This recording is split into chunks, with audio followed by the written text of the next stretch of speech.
See, when people see the word real, they just think it means real. R is relationships, because without those, you're screwed. Correct. Energy is the E, and then affluence and lifestyle. So the energy is, I'm all about the energy, and I think it's my advantage in sales.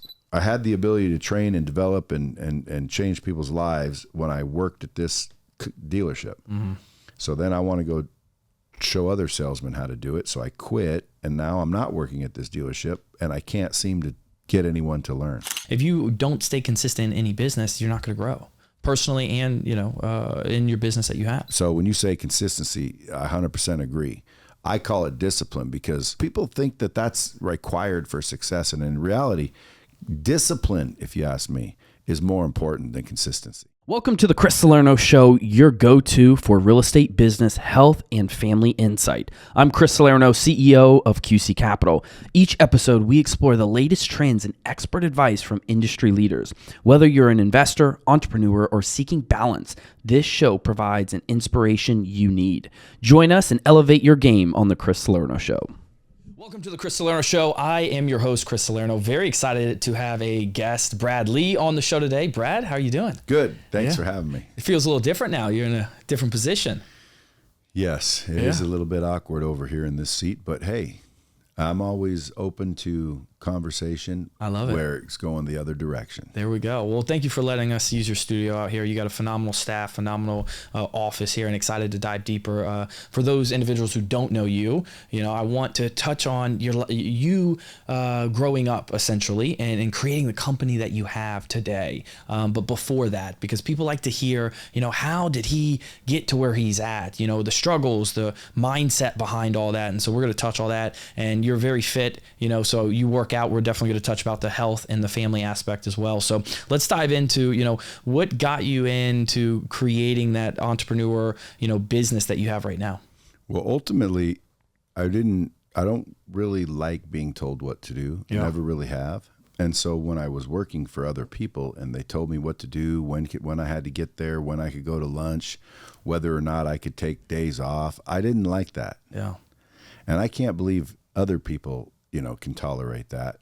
But I can understand it. Why? Because sometimes, dude, especially when we're younger, we got to learn and figure it out. And then, some of us don't like risk tolerance. Yeah. So anyway, I didn't like being told what to do. And, I got into sales early and really. What type of sales? Well, in the very beginning, candy bars for my school. Okay. You remember that? I remember that. I remember the little chocolates. I'm 29. Yeah, you're a youngster. I am. See, what I did was... I got underwear older than you. Oh, well, hopefully you still don't wear it. Or if it's intact, there you go. It is my favorite I used to sell, because all the school lunches were always shit. So I used to go home early in the mornings or before school, and I used to make sandwiches, and I'd sell them in the locker room until the principal found out that I was making a profit, and they shut that down quickly.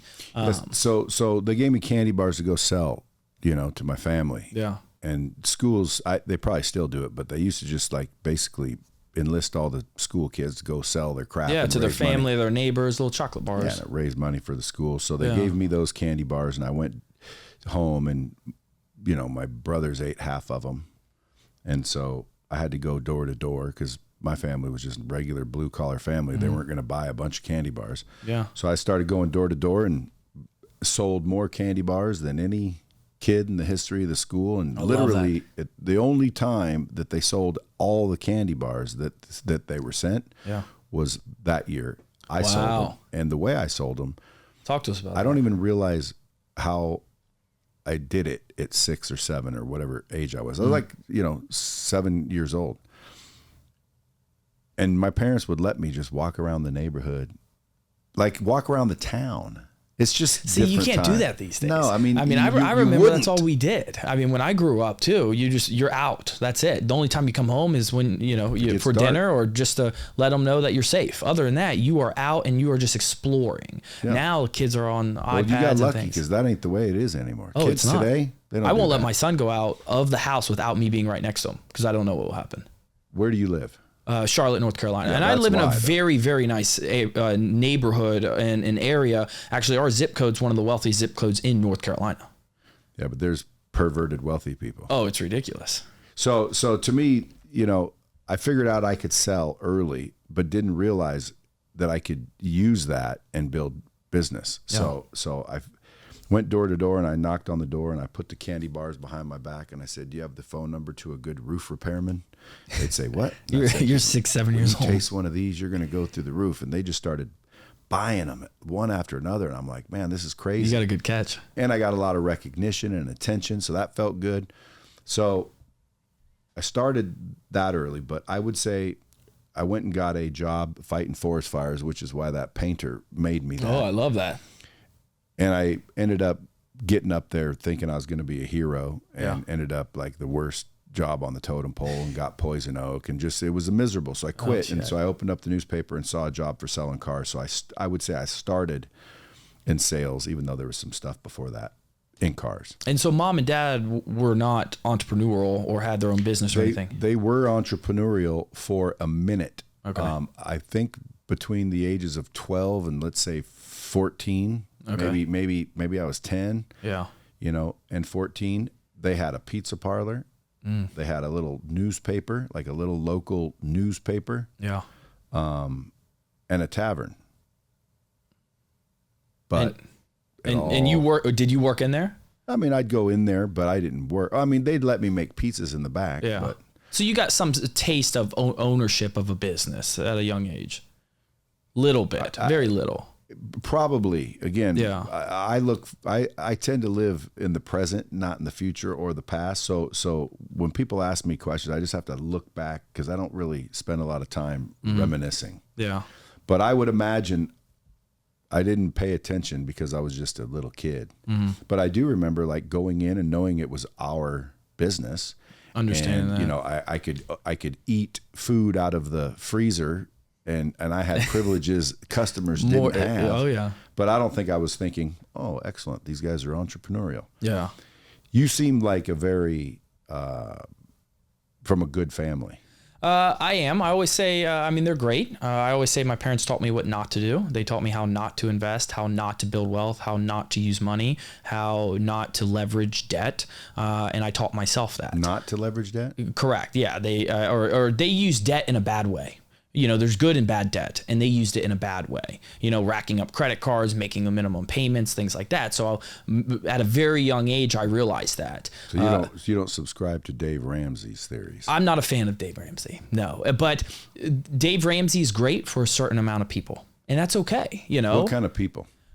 People that are afraid of risk, people are afraid of taking a chance or taking that risk, and essentially business owners as well. What would you like call those people? Oh, to me, I don't even think of that. I don't even know what to he's all professional. I don't even know what to think of it with those individuals. I mean, I just, there's always going to be someone that is going to need to flip burgers, at Five Guys. That's just how society so it's is. Burger flippers. Essentially, they're definitely not entrepreneurs or individuals that are willing to take risk, because that's a whole different level of mindset. Yeah. When you do that. One thing I preach about this all the time for our company, what we do is we only hire student athletes. If you do not have a athletic background in college, I won't hire you. See, then you wouldn't have ever hired me. And I'll bet you I would outperform a lot of the people at your company. Now, today, probably 100%. I believe that. 100%. But with a student athlete tells me how well you can work under pressure. And in our business and in your business as well, high pressure, on timelines, got to get things done, got to be organized and be efficient in a quickly, timely manner. And I think times have changed too. We grew up in an era where, and definitely you got to work your ass off to get what you want. These days, all the young kids feel entitled, and they are doing it. Not all of them, but a lot of them do in this generation. And then a lot of them are also, using social media, which is a phenomenal tool compared to what, we didn't have that back in the day. Yeah. So we had to really learn that hard work ethic. But also, if you're 29, so I always think like, who's we, bro? I was like, oh, you're young. You look young, dude. I'm 55. I was born in 69, so I was running around as a kid in the 70s, teenager in the 80s, young adult in the 90s. Oh yeah. Like, damn, you say 29. I'm like, dude, how are you so successful at 29? At 29, I was still a dipshit. So, well, I don't care to go out and party. I've had those times. You were raised correctly. Oh yeah, I was. My father took me to work when I was 4 or 5 years old. I was wearing a 3-piece suit, and I would sit in a meeting with 60 and 70-year-olds, and I would just listen to how they talk, how they word sentences, things like that. But my siblings are nothing like me. Yeah, it's totally different. It's often that way, it is what it is. When it comes to getting into car sales, what was that thought process? Was that going into college? Well, first of all, I didn't go to college, so to me, I just wanted to make money. Yeah. Now, again, I had that hard ass labor job in the forest and got poison oak, and I walked up to the guy and I said, "Hey, I got a little poison oak. I'm gonna have to take a day off, or so it doesn't spread." And he opened his shirt and he was covered in poison oak, and he basically said, like, this is the nature of the business. Yeah. So like I don't want to hear it. Just get out there and do your job. Yeah. And I knew right there, like, these guys expect me to have poison oak. These guys expect me to sacrifice my body and my freaking comfort and my everything for this, hourly wage. And it was, up hills and sticks in the It was rugged. You get scratched. I mean, it's the bullshit work. Yeah. It's hard labor. Yeah. So the next day I quit. And of course, everybody acted like I just, threw away the winning lottery ticket, because they were all blue collar mindset. They all thought just that is how you do it. You go get a home, good you job. have a beer, that's it. And by the way, the Forest Service is a good job, I guess, as far as jobs go. Yeah. So I'm like, okay, well, I got one. They're like, wow, how'd you get on there? It was like hard to get on with the Forest Service. So luckily I got on. I've always been lucky. That helps. Yeah. So the next day I opened up the newspaper and I saw an ad for selling cars at Williams Wilson Pontiac Volkswagen. And so I'm like, okay, let me go check this out. Because I just wanted a job. Yeah. You just wanted to work. Yeah. I didn't go, let me try sales. Let me try commission. Like, I wasn't even thinking. I was just a dumbass. Yeah. But I needed a job and they were advertising. So I walked in there. I didn't ask about pay plans. I didn't know any of that. It's like, hey, can I work here? Well, yeah, sell cars. I said, cool. The next day I show up and they told me to go pick out a car. And I'm like, what do you mean? They're like, you get a car to drive. Company car. Yeah, it's a company car. They call it a demo. You can drive it around. And I'm like, overnight, like, just keep it at the house. Yes. Yeah. Well, yeah, keep it until it's got like 3,000 miles, and then get a new one. Exchange it. Yeah. Yeah. And I said, no way. Are you shitting now me? You got and a they're company like, car. yeah, go ahead. And I thought in my head, okay, wait a minute. These guys want me to have poison oak. These guys want me to have a Trans Am.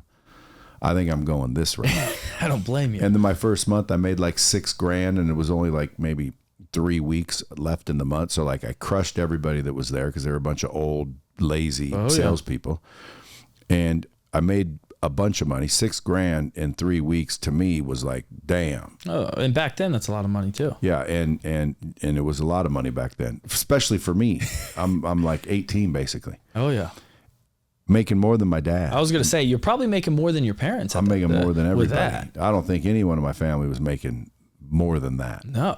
So, and I just got started. Like, I was excited, as you can imagine.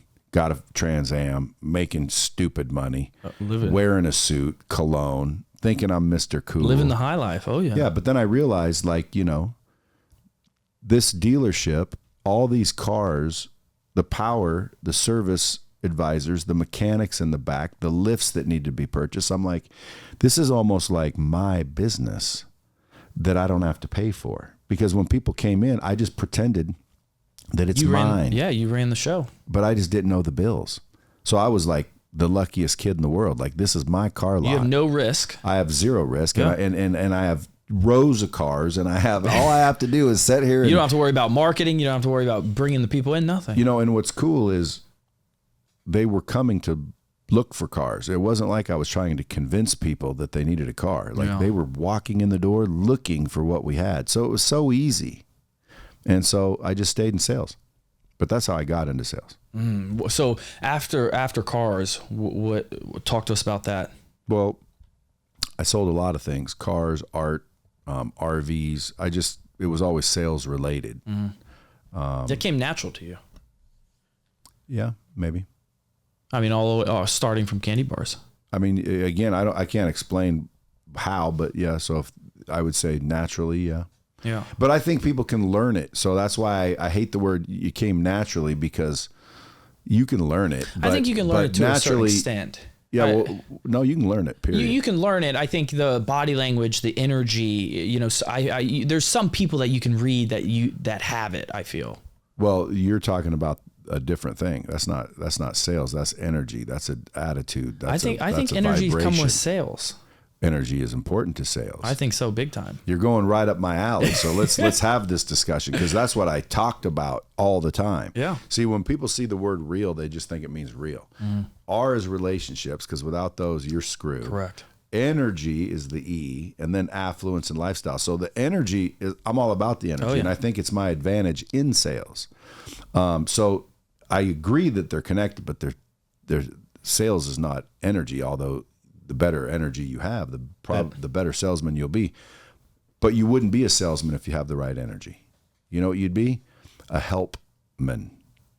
Okay. Because again, I'm not selling anybody anything. I'm just helping them. Yeah. I solve problems for people. I don't sell you LightSpeed. I help you with LightSpeed. I help you sell courses. I help you build impactful training programs.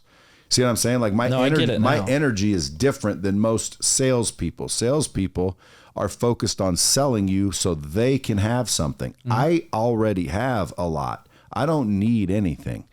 I'm helping you get what you're providing you need. That value. I'm helping you. Yeah. And so my energy is a little bit different, and most people don't realize we're all on this frequency. This is a ocean of motion, as they say. Do you meditate?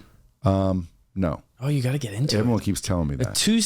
For me, Tuesdays and Thursdays, I shut off my phone, and I have it's a professional guided meditation with breath work and all that. So I am 100% for Tuesdays and Thursdays. You're probably in a freaking oak dojo with rice paper ceilings. I'll definitely try that out.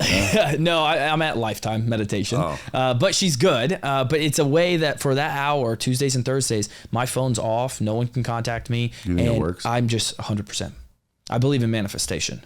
Well, that's a fact, and I've done that a million times too. Oh, you've done it 100%. And the form of meditation just helps you get deeper into it and practice it deeper. And I think it's definitely made myself a lot calmer during high stressful situations, so I can think clearly. You gotta try meditation. I will one of these days. I'm gonna get you out next time I come to Vegas. Well, I wouldn't do it somewhere. I would probably do it in a dark room and some sort of app. So I don't like being told what to do. I know you don't. Yeah. So if you're like, if I'm in there and she's saying, breathe in, I'm going to be like, don't tell me what to do. Sometimes you got to be guided.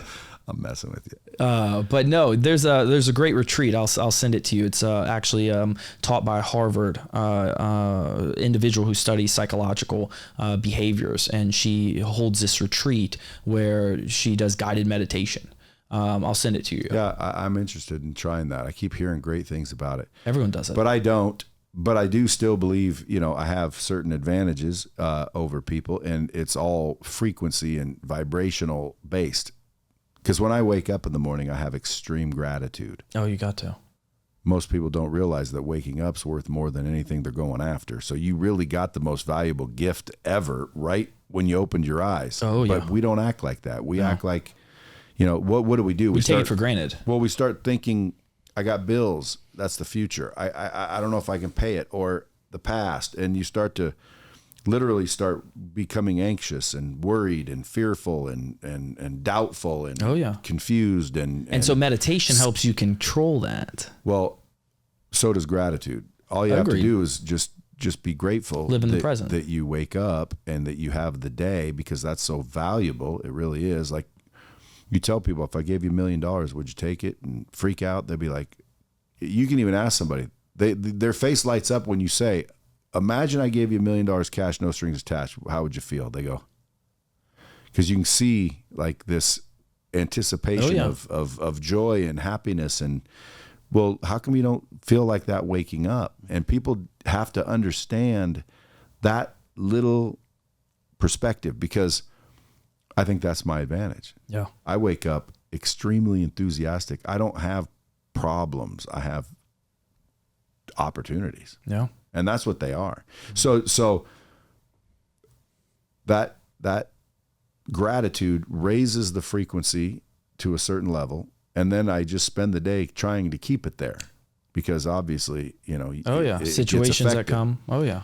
But if you can keep your frequency up in the highest, part of the scale, dude, you get what you emit. Your frequency is what you frequently see. So if you do it right, boom, now you're operating at a whole nother frequency. And people don't realize either. Like if you take a lined piece of paper and you write your name on line 27 and you write my name on line 3, for example. Yeah. And you do as much as you can to catch me. You're not even on my frequency, dude. Mm-mm. You're not even on my level. Like you can never catch up with me down there. Mm. See what I'm saying? No, I agree. So like people think they have to do more, but they're just going to get more of what they're getting. Sometimes you have to change and raise your frequency, change the dial. If you're listening to country and you want rock and roll, you got to change the dial. You don't listen harder. You don't turn up the volume. No.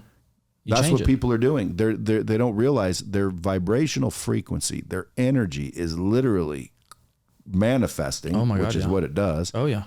Their whole entire lives, and they're wondering why they're unhappy. The great thing too about that is it reflects to your whole team too. They take part of that when you walk into the office, and then now your customers, whatever business you're selling, your customers now feel that too through your organization that you built. Yeah. I would assume that'd be true. Yeah, I love that. So 1999, you founded a company called LightSpeed. Yes. Prior to that, what was your thought process, saying, hey, I'm going to found LightSpeed and we're going to take this and take it to the stratosphere? Well, again, no strategy, kind of by accident. I just knew that I wanted to help people learn, or I wanted to train people to sell more than they sell. Yeah. Like I got very good at sales, and I helped somebody come out of the manual labor position into sales, and I watched how it impacted his life and his family's life. And I thought, man, I want to do that for a living. And coincidentally, that's when I shifted from me focused to you focused, meaning that's right when I ultimately said, I want to help other people. Yeah. Before that, I didn't really care about anybody except me. And I didn't do it on purpose. I just helped this kid. It was awesome. And you felt and you saw the gratitude that he had and the success he had. And what he did with his newfound success and how his family flourished and his kids smiled again and all this. You said you can do this at a mass scale now. And I could, and I knew I could. Yeah. So I'm like, dude, I want to go train people so they can sell more and repeat that feeling. So I quit my job and went out and started a training company. Mm-hmm. I'm the trainer. I hope you're enjoying today's episode. Just a quick reminder to make sure you never miss an episode. Stay connected with us by following us on social media platforms, Instagram, Twitter, Threads, TikTok at Chris_Salerno_. And don't forget to subscribe to YouTube to catch the video versions of our episode. You'll get exclusive content, behind the scenes footage, and much more. Head over to YouTube, Chris_Salerno now, and hit the subscribe button. Stay tuned because we've got more great content coming right after this. And I realized very quickly I'm going to have to live out of a suitcase. You were traveling a lot, huh? Yeah. I mean, it was like, it just wasn't working. Where'd you first start? So, you knew cars very, very well, the dealership industry. My training, I started by training car salesmen. Mm-hmm. So you went door to door, essentially, lease and present leases. Mm. And that's how you started. And then you realized, hey, we can scale this by doing this through a whole platform instead of going door to door, because you're not going to want to live out of a suitcase. Well, I realized that not only did I have to live out of a suitcase, but exposure isn't training. Training takes good content, repetition, practice, and accountability. And a lot of these companies, they're just exposing you to information. They're not training you. And I was out there basically realizing that I'm not training these people because it wouldn't work. This kid I helped, and I helped many others before that kid, but this is the one that really had an impact. Yeah. And so like I had the ability to train and develop and change people's lives when I worked at this dealership. Mm-hmm. So then I want to go show other salesmen how to do it. So I quit, and now I'm not working at this dealership, and I can't seem to get anyone to learn. And it was crazy because I had the same information. I was saying the same thing, but then I had to stop and say, what is the problem? What's the difference? And I realized when I worked here, I was giving this kid good content with repetition, practice, and accountability over and over and over for, 30, 60, 90 days. Yeah. Over here, I was saying the good content, but then I would leave. They would only get it for one day. There was no repetition, there was no practice, and there was no accountability. And that's why it wasn't working. So I said, accountability is huge. Yeah. So I said, I got to figure out a way to do this and include these things so I can emulate what I was doing to get the impact I want to make. So that caused me to create a interactive CD-ROM at the time. And this is 99, and that was cutting edge. No one was doing that either. Yeah.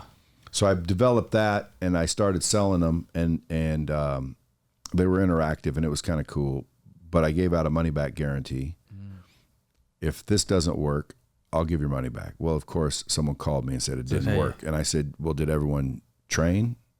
And I realized, I don't know what they did with this thing. They may have used it for a coffee coaster and not touched it. Yeah, you don't know. So I said, man, I got to get this online so I can track it. And so it kind of just evolved into this technology that I had developed for me and my content. And then I got fairly successful, or so I thought, and started, making some decent money. I had about 63, I think, car dealerships paying me $1,200 a month for this online platform, which, by the way, was way too early. There was no online platforms. There was no online training. I was like showing people how to get on the internet with dial up and shit. Oh my goodness. So anyway, I was ahead of my time for sure, but it started working because I was delivering repetition, practice, and accountability. And they were staying clients too. They were staying clients. They were happy. It was working, and it was growing. And then I started running into dealerships that said, well, we use Joe Verdi or Grant Cardone and they started naming Tom Stuker, all these other trainers that had big names in the business. Cause I've been at their seminars, and I'm thinking I'm better than them anyway. Oh yeah. Which again, I really did. People laugh cause I'm being funny. No, I'm not funny. I'm serious. So I'm like trying my best to close people that were already fans of those other ones. And so at one point I just said, wait a minute, if I had them on this platform, would you do it? And they said, oh, if you had them, oh yeah, we'd do it. And I said, uno momento. And so I started knocking on their door and ran into Grant and Joe and Tom Stuker and Zig Ziglar and Brian Tracy. And I went after Tom Hopkins and all the big name trainers. And I closed them on using this platform to put their content in and take mine out. And I'll even show you where your customers are. And look what I'm making, and I'm a nobody. And so they boom. So they licensed my software. Love that. And I thought, well, I can't compete with my customers, so I better just quit training. Let me just help them because they had the big names, the big budgets. Yeah. And so I just licensed my software to experts. And then I had all the big experts, and then they started selling into all the big companies. And then the company said, wow, this is an amazing platform. How do we get our other stuff in here? And so started, licensing it to franchises and hotels, and not subject matter experts, but the actual recipients or companies that needed to train people on other things.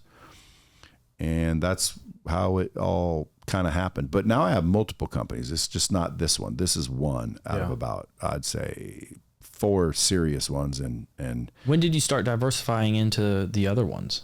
Probably about the last 3 years. Last 3 years. This one's 24 years old, I think. Long time. Yeah, that's good. And you're diversifying into real estate too. We chatted before this a little bit. You have a huge interest in real estate. Well, sure. Yeah. It's physical assets. I have some regrets about real estate too. What are those regrets? I should have been doing it since I was your age. I speak to a lot of investors on a weekly and daily basis, and that's the number one thing I hear from all of them. Dude, I hung around Grant Cardone basically every day for years. Yeah. Like I helped Grant develop his online training system, sell it into dealerships. So you were hearing he was talking about real estate too, huh? You were hearing he was talking about real estate. I was watching him. He didn't have what he's doing today. He was doing it, but it wasn't. And he recommended it, but he didn't have courses and all this crap. Like that. He was a trainer for car salesmen, and I was helping him blow that up. And then we got him outside of the car space, and we started doing the 10X conferences, and he was doing real estate, but he wasn't selling anything real estate. And then we started to build his brand and started making posts, and then he started to kind of get famous. Yeah. And then, you know, we blew that up, and he realized, dude, you know, I like real estate. And he's always liked real estate. Oh, yeah. He said, I need to start talking about real estate. Because before that, it was just car business. So once he broke out of the car business, he felt more comfortable to talk about what he liked, which was real estate, and then realized people want real estate. Yeah, everyone loves real estate. Yeah, so he was just advising and teaching you at first. And then he realized, shit, well, why don't you just put the money in with me? Yeah. And so Cardone Capital was born, and boom, next thing you know, old Grant's a billionaire. Now, is he? I don't know. It sounds like he manages way over billions, doesn't he? I mean, if you look, I think he has like over $5 billion worth of real estate assets. My biggest thing is, you know, when it comes to real estate, you can really inflate your net worth when it comes to real estate. You can say, you know, you're worth 100 million, but own 75 million worth of real estate. Unless you go out and get an appraisal, see the difference, you know, take out your debt, all of that stuff. There's multiple factors into it, but you can own $1 billion worth of real estate, and you know that doesn't necessarily mean you have a net worth or you are a billionaire. If he sold all of his properties, paid all of his investors back, and then, you know, took care of or debt and then his investors, whatever's left over is what's in his pocket. Is that $1 billion? You know, you can crunch numbers fairly quickly because real estate's easy to calculate to see, but I don't know. I would bet he's getting close. I think he's getting close. Yeah, once he definitely hits, because I think he's like 5.6. Don't hold me to that number, but once he hits like 10 billion worth of actual real estate owned, even if he has investors, he will definitely cross that billionaire mark. Well, his agreement is he owns 35% equity of all those properties. So then, you know, if you have 5 billion, let's just say you have 70% leverage, you know, take out that 70% leverage, and then you have to pay back your investors. Yeah, but if you own 35% of 5 billion, that's 1.5 billion. Well, you gotta pay back your debt first. True. So once you have your debt paid back, then. But isn't the value higher than the debt? The value's higher than the debt. So you can assume the value is higher than the debt. No. Well, first you got to take out, essentially, even if you have say easy numbers, you have a billion, and then, you know, 70% is a loan, so 700,000 or 700 million's a loan. You have to take that out. Then he owns 35% of 300 million. Right, but let's say it's 6 billion for easy math. Yep. If his AUM is 6 billion, and he owns 35% of those properties, let's just assume. Let's make it 30 so it's even. Well, then he has 1.8 billion worth of that, even though, yes, he might owe 1.5 billion on the 1.8 in value, but the debt, the buildings are usually worth more than the debt. Yes. Oh, in this market, yeah, but most of the time, yes. So if he sold the building for its value, which would be more than the debt, obviously, and then paid the debt, there's always going to be that balance there. Oh, 100%. Times however many properties he has. Correct. Yeah. And then also the properties he had without the funds.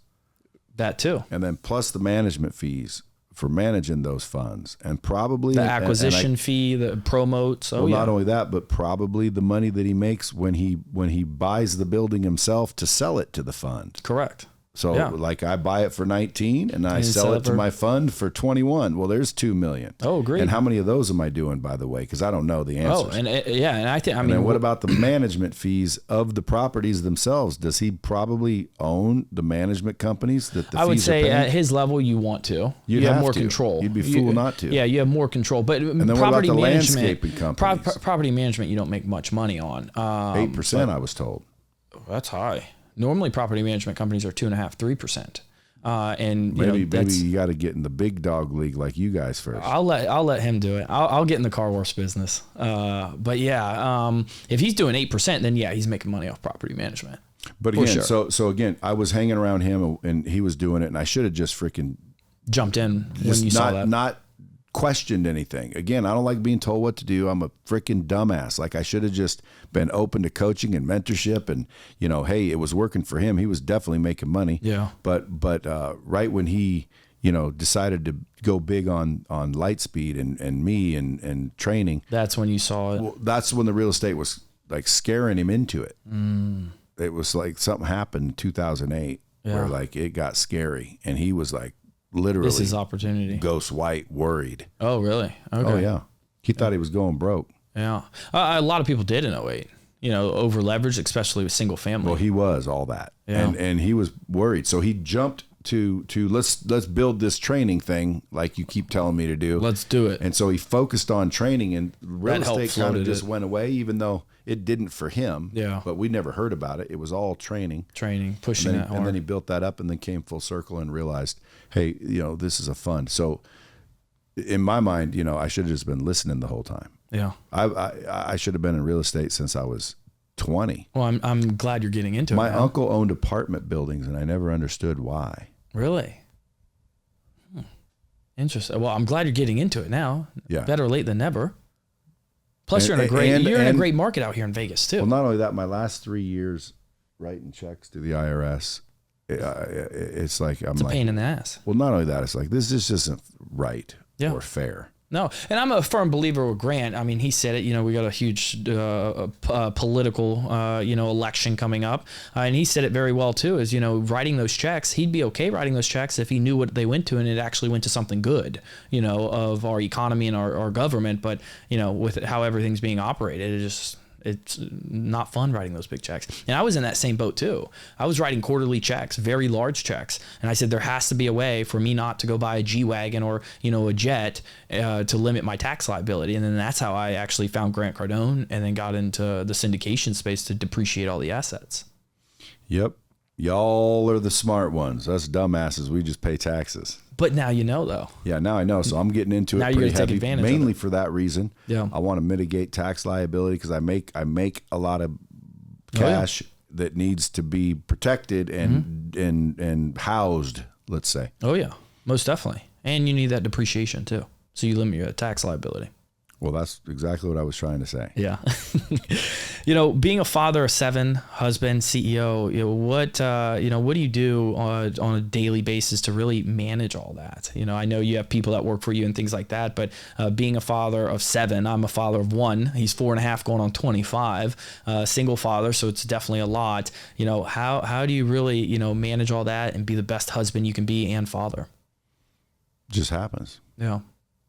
You wake up with gratitude too. And I think that reflects on your family. I wake up with gratitude.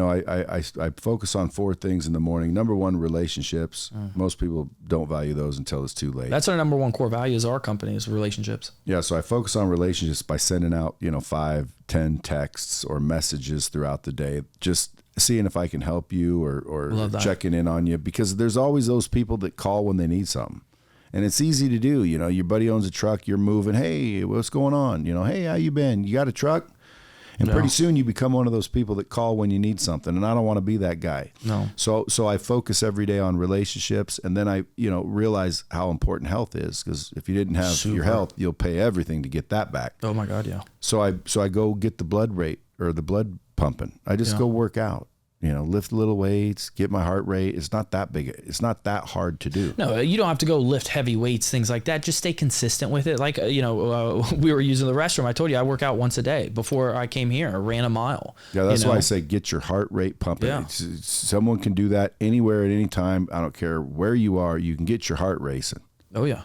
So I focus on that. And then I open up a book and I read because I realize I need information. The reason I don't have everything I want is because I don't know everything I need to know, or I don't know who I need to know. Because you are one relationship or book away from everything you want. Most definitely. So every day, knowing full well, I read so I can get the new information. New's the key. Yeah. Like if I already know it, then it's not new. It won't change my beliefs. And you have to change your beliefs to change your actions, to change your results. One thing that's always sticked with me, Warren Buffett said this in one of his documentaries, is that if you can have any car you want in the world, what would it be? And I know you have, a great selection of them, but the caveat is that one car you have to keep for the rest of your life. How would you treat that car? You'd baby it. You'd make sure oil changes, tires, all that. Well, you only have one brain.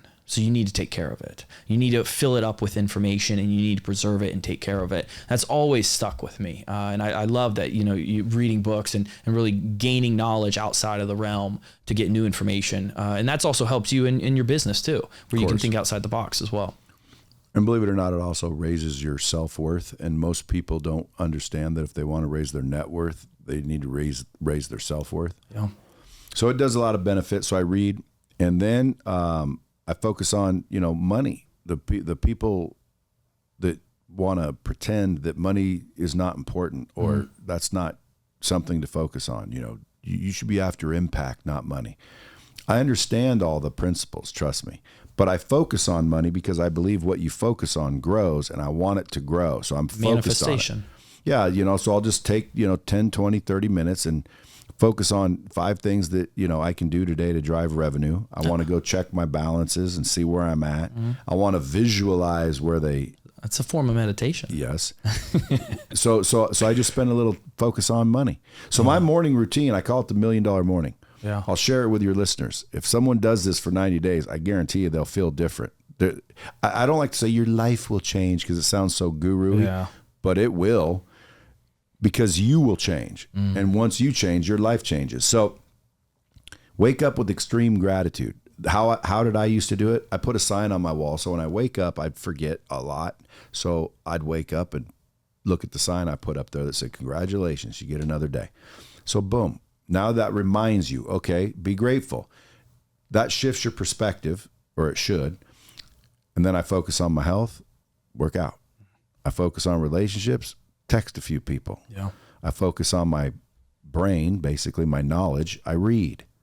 And then I focus on what am I going to do today? Basically, I make a little plan. How am I going to drive some revenue today? And I focus on money. You do that for 90 days, I guarantee you will live in a different reality than you do today. The biggest thing is staying consistent with that. You have to be stay consistent. And that's in any business too. If you're always trying to, find the shiny object, and don't get me wrong, yes, you have to pivot in certain circumstances, market related, things like that. But if you don't stay consistent in any business, you're not going to grow personally and, in your business that you have.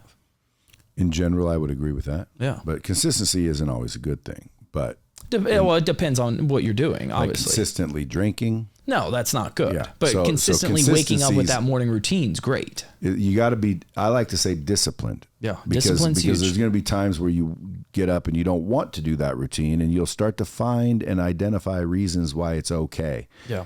So when you say consistency, I 100% agree. I call it discipline because, it's the same thing. I'll agree with you. Yeah. Consistency.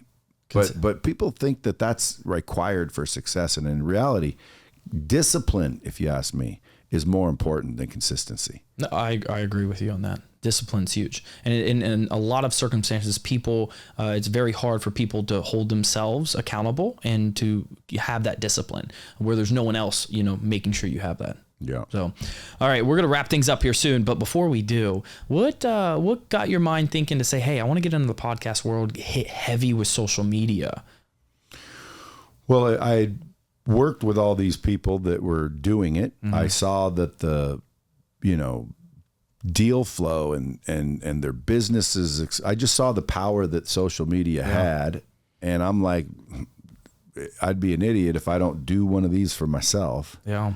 So I think it's about 6 years I started social media accounts. Wow, 6 years. Yeah. Nice. And about 6 years, I think it's 2018 is when I started this podcast. And it was because all of the subject matter experts that were coming in and out of here, we'd sit around and shoot the shit for an hour or two in some cases.